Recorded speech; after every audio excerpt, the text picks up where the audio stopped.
란다는 아침부터 분주하게 하이킹 갈 준비를 하고 있어요. 남자친구가 한 달 넘게 가자고 얘기한 하이킹을 가는 날이거든요. 프로포즈인가? 난 뭐라고 대답해야 되지? 정말로 내가 결혼을 원하기는 하는 걸까? 신나는 듯 하면서도 조금 심란했어요. 남자친구는 란다의 이런 마음을 조금이라도 알고 있었을까요? 아니, 그는 정말 멋진 프로포즈를 하려고 한 달 동안이나 란다를 설득한 걸까요? 아니면 정말 오랜만에 같이 하이킹 가고 싶었던 것 뿐일까요? 란다는 집을 나서는 길에 친구에게 문자를 보냅니다. 오늘이야. 오늘 스티븐이 프로포즈를 하거나 나를 죽일 거야. He's either gonna propose to me or kill me. Hey, 젤리. 안녕하세요, 여러분. 오늘은 제가 조사하면서, 응? 어? 에? 진짜 너무 어질어질해서 생각하기를 포기했어요. 이 사건은 진짜 끝날 때까지 끝난 게 아니니까 꼭 영상 끝까지 시청해 주세요. 그럼 오늘은 란다 캐스터와 스티븐 니콜스 이야기. Let's get into it. 2005년 30살의 스티븐은 오레곤 포틀랜드에서 주식 단기 가격 변동을 이용해서 수익을 내는 데이 트레이더로 일하고 있었어요. 이혼하게 되면서 방 3개짜리 본인 소유의 콘도에 갑자기 혼자 살게 된 거예요. 이 아파트랑 콘도 개념이 미국이랑 한국이 좀 다른데, 이게 미국에서는 보통 아파트가 회사 소유고 이 회사에서 개인한테 렌트를 해주거든요. 예를 들면 저는 지금 이 아파트를 소유하고 있는 회사랑 계약을 해서 이 회사에 매달 렌트비를 주고 세입자로 살고 있어요. 그럼 저는 아파트에 살고 있는 거죠. 근데 개인이 회사한테 돈을 주고 아파트를 사면 그건 콘도라고 불러요. 제가 이 회사한테 돈 주고 이 유닛 내가 살게 하면 이건 이제 제 아파트가 아니라 제 콘도가 되는 거예요. 스티븐이 자기 콘도에 방이 3개나 있으니까 방도 남는데 세입자나 받아서 용돈이나 좀 해야겠다 하고 크랙슬리스트에 룸메 구해요 포스팅을 합니다. 곧 줄리아라는 여성이 "나 방구한다. 요즘 좀 힘들다." 연락이 옵니다. 스티븐이 자기 콘도 구경시켜 주고 얘기 좀 나눠 봤더니 괜찮은 사람 같은 거예요. 그래서 세입자로 같이 살기로 해요. 하루는 노크 소리가 들려서 스티븐이 문을 열었는데 샤랄랄라랄랄라. 스티븐 말에 따르면 My tongue pretty much hit the floor. 혀가 바닥에 닿았다. 혀가 땅바닥에 닿았다. 한마디로 입이 떡 벌어졌다고 해요. 자기가 살면서 본 사람 중에 가장 아름다운 사람이 문에 서 있었다고. Hi, my name is Randa.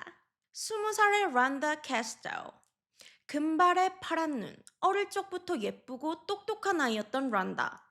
이렇게 예쁜 애가 성격도 좋아서 같이 있으면 재미있고 외향적이고 스윗하게 주변 사람들도 잘 챙기니까 당연히 사람들이 모두 란다를 좋아했어요. 키도 크고 날씬한 란다는 고등학교 졸업하고 모델이 되고 싶었어요. 그래서 모델 에이전시 찾아보고 있던 어느 날 엄마가 자기 이사 갔는데 집주인이 사람이 너무 괜찮다면서 스티븐을 소개시켜 줍니다. 처음 만난 순간부터 누가 봐도 나한테 막 반해 가지고 선물 사 주고 "우리 여기 가자. 저기 가자." 막 데이트 신청을 하는데 뭐 외모는 쪼끔 내 스타일 아니긴 한데 집도 있고 돈도 잘 벌고 또 엄마가 사는 집 주인이잖아요. 건물주 아니 콘도주? 얼마 지나지 않아 20살과 30살. 10살 차이의 둘은 연인 관계로 발전합니다. 그리고 란다도 스티븐의 집으로 이사를 오게 돼요. 스티븐의 여자친구로. 둘이 사귀니까 란다는 스티븐 방에서 지내고 밖에 다른 방에는 엄마가 이 한 집에 지금 다 같이 살고 있어. 이게 무슨 불편한 동거야. 아니 난 내 남친이랑 내 엄마랑 같이 못 살 것 같은데. 저만 그렇게 느낀 게 아니었나 봐요. 스티븐이 방 2개짜리 콘도를 새로 샀어요. 그리고 이 커플은 "엄마 안녕." 둘이 새 집으로 이사를 가요. 그리고 3년 뒤 2008년 이 커플 사이에 딸이 태어납니다. 딸 에이바가 태어나고 란다는 너무 기뻤어요. 매일매일 딸과 행복한 시간을 보내고 어린 나이에 좀 갑작스럽게 엄마가 됐지만 에이바에게 최고의 엄마가 되어주고 싶어서 정말 노력했어요. 반면에 산후 우울증도 겪게 됩니다. 모델을 꿈꾸던 스키니한 몸은 사라지고 한 번도 본 적 없는 숫자가 체중계에 뜨는 거죠. 나 이 마음 너무 잘 알잖아. 우울하고 불안하고 그래서 막 테라피도 가고 약도 먹고 란다는 이 산후우울증에서 벗어나기 위해 노력하는 중이었어요. 이 오리건 주에서 가장 큰 도시인 포틀랜드는 City of Roses, 장미의 도시로 불리는데요. 장미가 잘 자라는 기후를 가지고 있어서 장미 정원이 되게 많다고 해요. 뿐만 아니라 공원도 많고 자전거 도로와 대중교통 시스템이 잘 발달돼 있어서 미국에서 가장 친환경적인 도시 중 하나로 손꼽히는 그런 도시예요. 또 도시 어디에서나 1년 내내 눈으로 뒤덮인 만년설, 마운틴 후드를 볼 수 있고 또 콜ум비아 강과 윌레밋 강이 만나는 지점에 위치한 이 도시는 산과 강으로 둘러싸여서 여름에는 하이킹, 캠핑, 겨울에는 스키, 스노보드, 아웃도어 액티비티 하기 정말 좋은 곳이라고 해요. 란다와 스티브는 둘 다 이 야외 활동을 굉장히 좋아해서 둘이 자주 하이킹도 가고 프리스비 골프도 하고 이 포틀랜드의 자연을 사랑했어요. 2009년 3월 16일 란다가 엄마한테 전화합니다. 엄마, 오늘 스티븐이랑 하이킹 가기로 했는데 우리 에이바 좀 베이비시팅 해줄 수 있어? 엄마한테 9개월 된 딸을 데려다 주고 나가는 길에 엄마가 물어요. 하이킹 어디로 가는데? 이글 크릭 트레일. 오늘 스티븐이 프로포즈하거나 나를 죽일 거야. 하하하하하. 농담하면서 집을 떠납니다. 그리고 이 커플은 이글 크릭 트레일로 향해요. 이 이글 크릭 트레일이 중간중간에 폭포, 협곡 같은 뷰포인트도 많고 정말 아름다워서 가장 인기 있는 트레일 중 하나인데 중간에 절벽 근처를 지나는 되게 좁은 구간이 있어서 주의가 좀 필요한 그런 트레일이라고 해요. 여러분, 지금부터 이야기하는 건 전부 스티븐의 주장이에요. 가는 길에 차 안에서 란다가 혹시 나한테 무슨 일 생기면 우리 딸 잘 돌봐주고 책임져 줄 거라고 약속해 줄 수 있어? 응? 무슨 소리야? 대답해. 나한테 무슨 일이 생겨도 우리 딸 잘 돌봐줄 거지? 아니, 당연하지. 근데 갑자기 왜 그런 소리를 해? 난 25살 전에 죽는 꿈을 계속 꿔. 이런 이상한 대화를 하면서 오후 2시쯤 트레일헤드에 도착합니다. 밑에 주차하고 하이킹을 시작하는데 차 안에서 막 이상한 소리 하고 했으니까 스티븐이 물어요. 너 진짜 하이킹해도 괜찮겠어? 란다가 나 이 트레일에 보드카 한 병이랑 대마초만 가지고 자주 왔다고. 괜찮다고 하더래요. 올라가는 길에 란다가 핸드폰으로 스티븐 사진도 한 장 찍고 둘이 키스도 하고 란다가 SEX도 하자고 하는데 아니 I'm very prim and proper. 난 매우 점잖고 품위 있는 사람이야. 안 돼. 다시 한번 말하지만 전부 스티븐 주장이에요. 주장. 그렇게 한 1시간 정도 올라갔을 때 갑자기 비가 막 퍼붓기 시작했대요. 우리 다시 내려가야겠다 하는데 란다가 수건 같은 걸 머리에 뒤집어 쓰더니 슈퍼맨 포즈를 하고서는 난 슈퍼우먼이야 하면서 막 전속력으로 달려서 내려가기 시작하는데 뭐 좀 위험해 보였지만 스티븐이 그냥 내버려 뒀다고 해요. 뭐 비가 와서 땅도 미끄럽고 미끄러지면 바로 옆은 낭떠러지지만 술 마시고 대마초 피고 다닌 길이니까 뭐 괜찮겠지 싶었나 봐요. 그렇게 미친 듯이 달리던 란다가 갑자기 미끄러지면서 50m 절벽 아래로 떨어집니다. 이 둘의 사이가 정확히 어땠는지는 란다의 주변 사람들과 스티븐의 주장이 너무 다른데 스티븐은 란다가 자신을 너무 사랑했고 또 딸 에이바가 태어나면서 란다가 결혼해서 가정을 이루고 싶어 했다. 우리 사이에 싸움 같은 건 1도 없었다. 우린 정말 완벽한 커플이었다. 다음 여름쯤에 결혼식 하려고 결혼 반지도 알아보고 있었는데 35,000불짜리 반지 사달라고 해서 아니야. 한 15,000불짜리로 다시 골라봐. 뭐 이런 상황이었다. 반면에 란다의 가족과 란다의 가장 친한 친구들은 하나같이 란다는 스티븐을 더 이상 사랑하지 않았다. 이 둘이 매일 싸우고 최근에는 이 싸움이 육체적인 싸움으로까지 번졌다. 스티븐은 결혼에 대한 계획도 없었고, 아니, 둘 사이에 그 무엇도 계획하지 않고 노력도 하지 않았다. 스티븐이 계획한 건 딱 하나. 이글 크릭 트레일 하이킹 하러 가는 거였다. 란다는 스티븐과 행복하지 않았기 때문에 딸을 데리고 스티븐을 떠나고 싶어 했다. 고 이야기합니다. Well, I need help. I'm at Eagle Creek. Okay, and what's going on there? My girlfriend saw us at the cliff, and I hiked back. I'm in my car. I hiked down and got her. I don't know if I Okay. suffered from hypothermia. I'm freezing. Would you please send someone? 안녕하세요. 도움이 좀 필요해요. 이글 크릭에 있어요. 오케이, 무슨 일인가요? 제 여자친구가 절벽에서 떨어졌어요. 갔다가 차에 돌아왔어요. 저 지금 너무 추워요. 저체온증 같은데 사람 좀 보내주실래요? 아니, 내 여자친구가 아니라 아예 모르는 사람이 절벽에서 떨어져도 이렇게까지 시니컬하게 막 무덤덤하게 911에 신고할 것 같지는 않은데 한 네티즌은 내가 피자 주문하는 목소리도 저거보다는 더 anxious 할 거라고, 더 불안할 거라고. 이거에 대해서 스티븐은 란다가 떨어지고 나서 기억이 없다. 911에 신고한 것도 차에 어떻게 돌아왔는지도 1도 기억이 나지 않는다. 또 이 911 콜에서 스티븐이 내가 란다 구하러 가는 길에 이 얼음장 같은 개울도 건너고 한다고 1시간이나 걸렸다. 근데 도착해서 봤더니 란다가 이미 죽어 있었다. 그래서 또 한 1시간 정도 란다를 살리려고 CPR을 했다. 근데 내가 막 몸이 젖어가지고 란다 구하러 간다고 그 차가운 얼음장 같은 개울에서 수영했잖아. 너무 춥고 저체온증이 와서 거긴 핸드폰도 안 터지고 911에 신고하려고 차로 다시 돌아왔다고 해요. 오후 6시 30분이 돼서야 911과 경찰이 이 현장에 도착하고 경찰이 스티븐을 인터뷰하는데 이 인터뷰한 경찰에 의하면 스티븐이 감정이 1도 없고 자기 저체온증을 제일 걱정했다고 해요. 그리고 왜 이렇게 신고가 늦어졌냐고 하니까 그게 내가 란다 찾으러 한참 내려가 보니까 란다가 개울 바로 옆에 물 바로 옆에 있었는데 나는 그 반대편이더라. 그래서 막 수영해 가지고 막 그 차가운 얼음장 같은 물 수영해 가지고 가서 CPR도 1시간 넘게 했더니 내가 옷도 다 젖고 너무 춥고 지쳐 가지고 에너지가 다 떨어졌지 뭐예요. 그래서 죽은 란다 가슴에 얼굴을 기대고 잠에 든 거예요.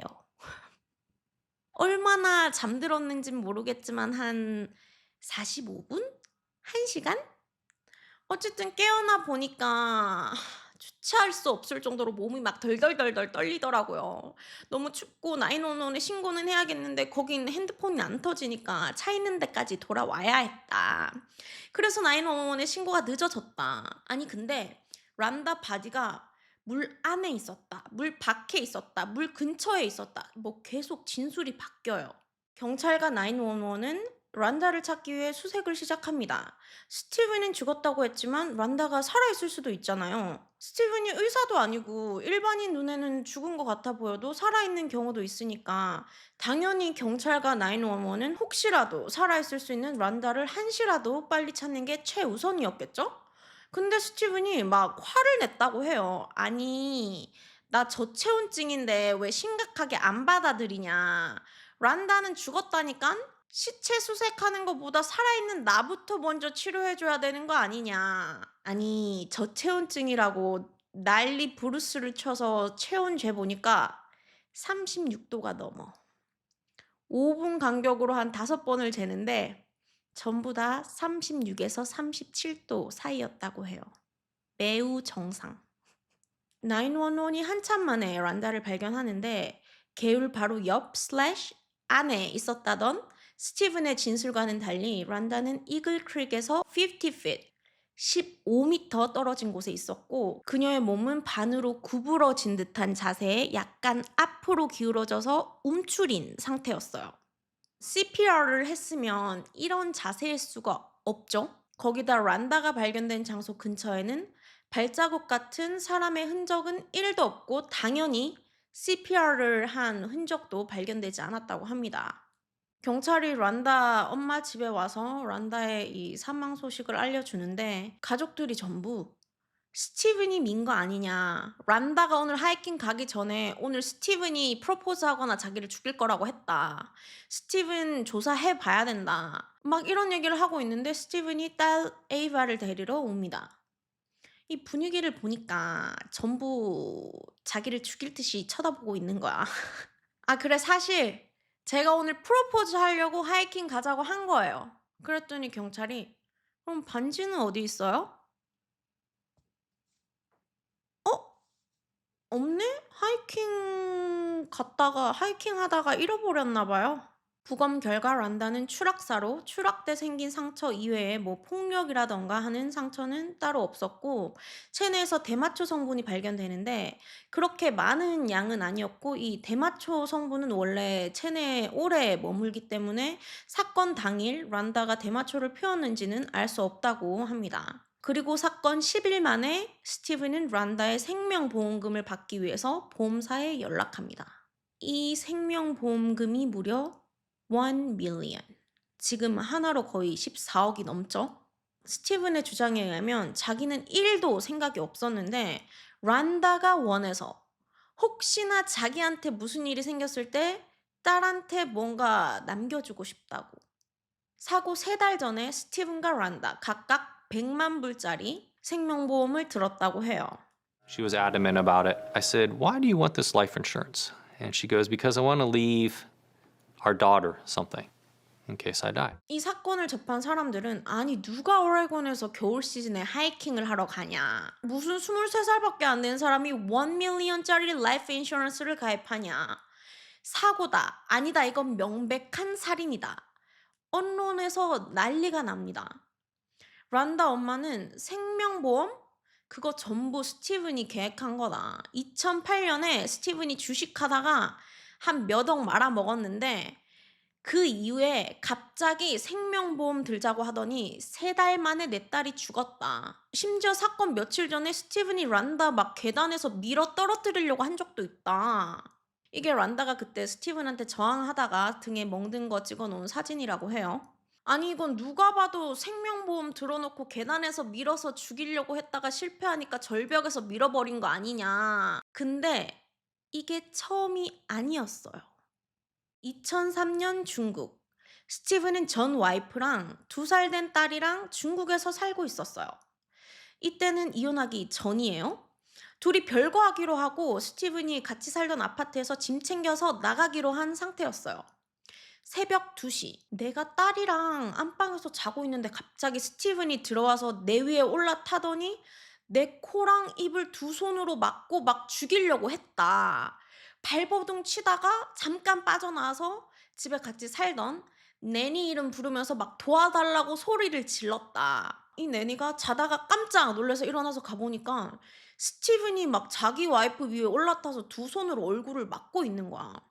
막 뛰어가서 말리려고 하는데 힘이 너무 세니까 이게 안 되는 거죠. 이 내니가 침대에 있는 아기를 들고 스티븐한테 아기 얼굴을 보여주면서 스티븐 정신 차려요. 딸 얼굴을 봐요. 하는데 내니도 밀치고 와이프를 질질 끌고 발코니로 갑니다. 그리고 이 둘이 한 명은 발코니 밖으로 떨어뜨리기 위해 또 한 명은 안 떨어지기 위해 막 소리 지르면서 몸싸움을 하는데 근데 진짜 천만다행히 이 부부가 8층에 살고 있었는데 밖에 순찰하던 경찰이 이 와이프가 소리 지르는 걸 듣고 집에 올라오면서 상황이 마무리가 됩니다. 이 죽다 살아난 전 와이프가 경찰에 진술을 하는데 아니 자기 말로는 우울증 때문에 정신과 다닌다고 하는데 이 인간 완전 나르시시스트의 소시오패스예요. 내가 이혼하자고 했더니 그냥 날 죽이려고 한 거예요. 목 조르면 손자국 남으니까 내 코랑 입이랑 맞고 내니한테 들키니까 아예 발코니 밖으로 떨어뜨리려고 한 거라고요. 이 와이프와 내니의 증언에도 불구하고 중국 경찰은 그냥 둘이 부부싸움 한 걸로 결론 내고 스티븐은 아무런 처벌을 받지 않아요. 경찰도 당연히 스티븐을 의심했어요. 란다 가족들 증언에 전 와이프 사건. 스티븐이 얘기하는 건 뭐 앞뒤 1도 안 맞고 거기다 100만 불짜리 생명보험. 근데 스티븐이 란다를 밀었다는 직접적인 증거도 없으니까 증거 불충분으로 스티븐을 기소하지 못하고 있었어요. 그런데 몇 달 뒤 란다의 엄마가 충격적인 이야기를 가지고 경찰을 찾아옵니다. 란다 동생 멜라니와 란다 남자친구이자 베이비 데리, 이 둘이 부적절한 관계를 란다 만나고 3개월 뒤부터 시작됐대요. 근데 여러분, 이때 멜라니 나이가 고작 15살, 미성년자였다고요. 이게 다가 아니에요. 멜라니가 엄마한테 이 사실을 계속해서 얘기를 했는데 몇 년 동안이나 엄마가 이걸 안 믿었다고 해요. 그냥 중2병 걸려서 멜라니랑 스티븐 사이 방해하려고 거짓말한 거라고 생각했대요. 아니 이게 무슨 소리야. 네 딸 남친이 네 미성년자 딸 그루밍해서 강간하고 있다는데 제 생각에는 집주인 신고했다가 집에서 쫓겨날까 봐 신고 안 한 거 아닌가. 진짜 이 엄마는 그러고도 남을 사람인 것 같아. 좀 이따 왜 제가 이렇게 생각하는지 이 엄마 얘기도 나오니까. 이 사건 조사관들은 란다가 죽기 직전까지 무려 4년 동안이나 계속해서 이 둘 사이에 성적인 관계가 있었을 거라고 합니다. 그리고 여러분, 란다가 죽은 날 스티븐이 누구를 제일 먼저 찾아갔는지 아세요? 멜라니 찾아가서 에이바가 아직 어려서 엄마 얼굴도 기억 못할 거야. 거기다 넌 란다랑 똑같이 생겼잖아. 근데 어린 버전. 더 개이득이지. 우리 셋이 살면 돼. 네가 엄마가 되는 거야. 멜라니는 뭐야 이 미친놈 싫어. 근데 여러분 여기서 제일 충격적인 건 이 둘 사이를 란다가 이미 알고 있었다고 해요. 내 동생이랑 내 애 아빠랑 그렇고 그런 사이인 걸 알고 있어. 사건 날 하이킹 가기 몇 시간 전에 란다가 멜라니한테 문자를 보내는데 걘 쓰레기 새끼라는 말밖에는 할 말이 없다. 그는 날 상처 주기 위해 널 이용한 거야. 난 그가 우리 사이를 또 망치게 두지 않을 거야. 네가 필요로 할 때 난 여기 있어. 스티븐은 2건의 3급 강간 혐의와 3건의 3급 사더미 혐의로 기소됐을 때도 난 멜라니 터치한 적도 없다. 다 거짓말이다. 그리고 2017년 이 2건의 미성년자 성적 학대에 대해 스스로 유죄를 인정하고도 멜라니와 부적절한 관계는 없었다. 아니 여기 플리딜에 네 사인 아니냐. 네가 유죄로 인정했는데 왜 자꾸 그런 일 없었다고 하냐. 아니 그건 내 딸 양육권 되찾으려면 어쩔 수 없이 사인할 수밖에 없었다. 형량 거래에 사인 안 하면 감옥 가야 되니까. 근데 난 진짜 멜란이랑 아무 사이도 아니었다. 그리고 얼마 후 한 인터뷰. When you first started dating Rhonda, were you also attracted to her younger sister, Melanie? I hadn't met her sister until 3 months later. And you had sex with Melanie? Correct. What were you thinking? I wasn't. It was a very stupid decision. Did you know it was illegal to have sex with a minor? Yeah, no, I know it's illegal in Oregon. And you did it anyway? Correct. 아니 지금 몇 개의 살인 동기가 나왔죠? 100만 달러의 보험금? 멜라니와의 사랑? 아님 멜라니와의 관계를 란다가 알아서? 란다가 경찰에 신고할까 봐? 미성년자랑 부적절한 관계 가지면 바로 철컹철컹이죠?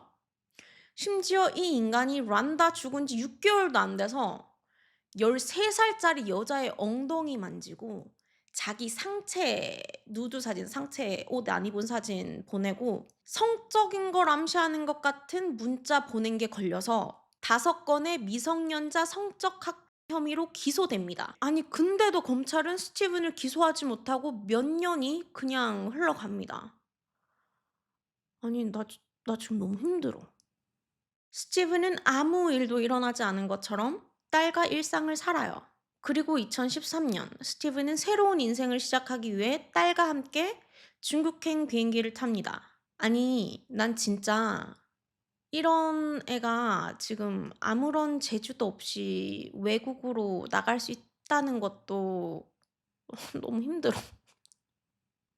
중국에서 스티븐은 사업가들을 상대로 영어 가르치는 일을 시작하고 딸 에이바도 스티븐 말에 따르면 2달 만에 만다린 다 배우고 댄스 수업 듣고 태권도 배우고 피아노도 치고 그리고 새엄마도 찾아요. 미국 여자한테 미안하지만 내가 많은 미국 여자들 만나봤는데 전반적으로 중국 여자가 와이프로는 좀 더 낫더라. 스티븐이 한 말이에요. 그리고 사귄 지 1년도 안 돼서 프로포즈를 합니다. 내가 지금 잠깐 미국에 들어갔다 와야 되는데 갔다 오면 나랑 결혼해 줄래? Grand jury. 이게 주에 따라 조금 다른데 보통 미국에서는 중범죄일 경우에 검사가 자기 마음대로 기소하는 게 아니고 16명에서 23명 정도의 배심원들을 모아놓고 검사가 증거 막 보여주면서 이 사람 나쁜 사람이에요. 기소해야 됩니다. 그럼 이제 배심원들이 기소를 할지 말지 true bill, 기소 승인, no bill, 기소 불승인, grand jury는 주로 비밀리에 진행된다고 해요. 스티븐이 중국에서 새로운 인생, 새로운 연애 하고 있던 그때 오레곤에는 새로운 지방 검사가 옵니다. 아니 잠깐만, 이 케이스 좀 이상한데? 이 새로운 검사는 잊혀졌던 란다 케이스를 다시 조사하기 시작해요. 그리고 2014년 4월 그랜 주리를 통해서 스티븐에 대한 트루빌 기소 승인까지 받아냈어요. 이제 스티븐을 체포만 하면 되는데 얘가 중국에 있잖아요. 미국에 와야 체포를 할 거 아니야. 스티븐한테 연락합니다. 스티븐 씨, 에이바가 따님이죠? 따님 비자에 문제가 좀 있는데 미국 오셔서 비자 새로 발급받으셔야겠어요? 2015년 2월 사건 6년 만에 드디어 샌프란시스코 공항에 도착한 스티븐은 바로 란다 살해 혐의로 체포됩니다. 2 million. 스티븐의 첫 번째 보석금은 30억이었어요. 스티븐은 14개월 동안 감옥에서 지냅니다. 근데 재판 날짜가 계속 정해지지 않는 거예요. 판사는 보석금을 25만 불로 낮춰줍니다. 2016년 4월 자신의 클라이언트를 너무 감옥에서 꺼내주고 싶었던 스티븐의 변호사가 무죄 추정을 외치며 이 25만 불의 10%를 현금으로 내고 스티븐을 보석으로 꺼내줍니다. 그리고 스티븐은 자신의 귀여운 와이프 메테리얼 중국인 약혼녀를 마중하러 꽃다발 하나 들고 공항으로 향해요. 이 둘이 1년 반 만에 보는 거잖아요. 둘이 같이 살면서 같이 밥 해먹고 데이트하고 란다가 죽었던 이글 크릭 트레일 같이 가고 행복한 날들을 보냅니다. Sky, many big trees, very beautiful, but a little dangerous. This is one of the happiest days of my life. 그리고 행복한 스티븐은 TV 인터뷰도 나가요. 사실 란다는 자살한 거다.